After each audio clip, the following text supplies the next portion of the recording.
శ్రీమతి నమః. అట్ల తద్దిని పురస్కరించుకుని అట్ల తద్ది యొక్క విశేష అంశాలు ఈరోజు తెలుసుకుందాం. Subscribe Chaganti multi Telugu. అట్ల తద్దోయ్ ఆరొట్లోయ్, ముద్దపప్పోయ్ మూడెట్లోయ్, చెట్టు మీద దెయ్యం నాకేం భయం అంటూ అట్ల తద్ది రోజున ఆడపిల్లల గొంతులు అన్ని చోట్ల వినపడుతూ ఉండేవి తెలుగునాట ఒకప్పుడు. ఇప్పుడు ఆ రోజులన్నీ మారిపోయాయనే చెప్పాలి. ఇప్పుడు అట్ల తద్ది చేసుకున్నటువంటి విధానంలో చాలా మార్పులే వచ్చాయి. వీరు వారు అన్నటువంటి భేదం లేకుండా నిర్వహించుకున్నటువంటి పండుగల్లో ఒకటి అట్ల తద్ది పండుగ.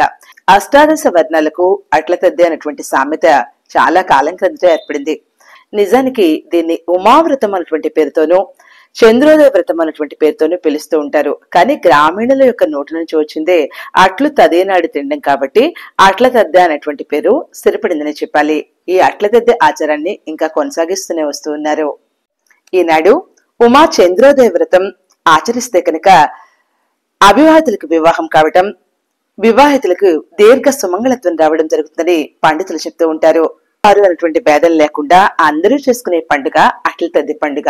దీన్నే చంద్రోదయ వ్రతము, ఉమావ్రతం అనేటువంటి పేరుతో పంచాంగాల్లో వివరించడం జరుగుతూ ఉంటుంది. అష్టాదశ వర్ణాలకు అట్ల తద్ది అనేటువంటి నానుడి సామెతగా ఎప్పటి నుంచో ఉంది. అంటే అన్ని వర్ణాల వారు ఈ అట్ల తద్ది నోమును నోచుకుంటూ ఉంటారు. అట్ల తద్దోయ్ ఆరొట్లోయ్, ముద్దపప్పోయ్ మూడెట్లోయ్, చెట్టు మీద దెయ్యం నాకేం భయం అంటూ ఆడపిల్లలు అర్ధరాత్రి వేళ సందడి చేస్తూ ఉండేవారు. పూర్వకాలంలో ఆటలు ఎక్కువగా ఉండేవి. అట్ల తద్దికి ఉయ్యాల్లో ఊగడం కూడా ఆనవాయితీగా వస్తోంది. పరమేశ్వరుని పతిగా పొందడానికి పార్వతీదేవి అట్ల తద్ది నోము నోచిందని పురాణ కథనం. ఇప్పుడు నోము కథ తెలుసుకుందాం. పూర్వంకు రాజ్యంలో రాజు, మంత్రి, సేనాపతి, పురోహితులు ఉండేవారు.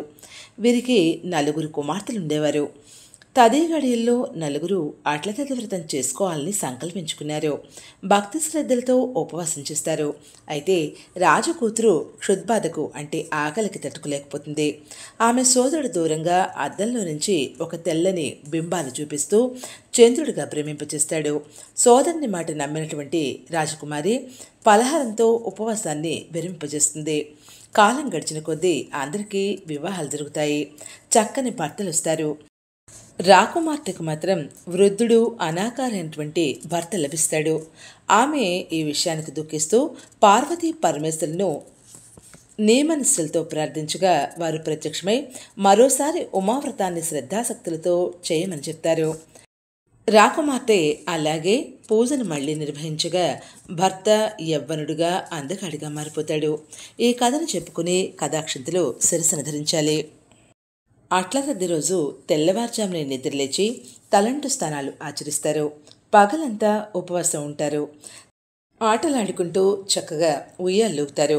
గోరింటాకు పెట్టుకోవడం, తాంబూలాలు సేవించడం, ఉయ్యాల్లూగడం ఈ పండుగలో ప్రధానమైనటువంటి అంశాలు. సాయంత్రం వేళ పొద్దుకూకిన తర్వాత ఇంట్లో కలశం పెట్టి గౌరీదేవిని ఆవాహనం చేసి పూలతో, తులసి దళాలతో, తమలపాకులతో పూజిస్తారు. ఈ ఆకులతో 11 ముడులతో తోరాలను చేతులు కట్టుకుంటారు. 11 మంది ముత్తైదువులకు వాయనాలు ఇచ్చుకుంటారు. గౌరీ పూజ తర్వాత అట్లతో పాటు కుడుములు, పులిహోర అమ్మవారికి నివేదన చేస్తారు. ముత్తైదువులకు 11 అట్లు ప్రసాదాలు వాయనాలుగా పంచుతారు.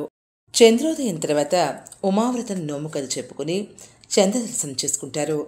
అట్లు ఆరగించి ఉపవాస దీక్ష విరమిస్తారు. ఈ పండుగలన్నీ మానసిక శారీరక ఉల్లాసానికి ప్రధానంగా దోహదపడతాయి.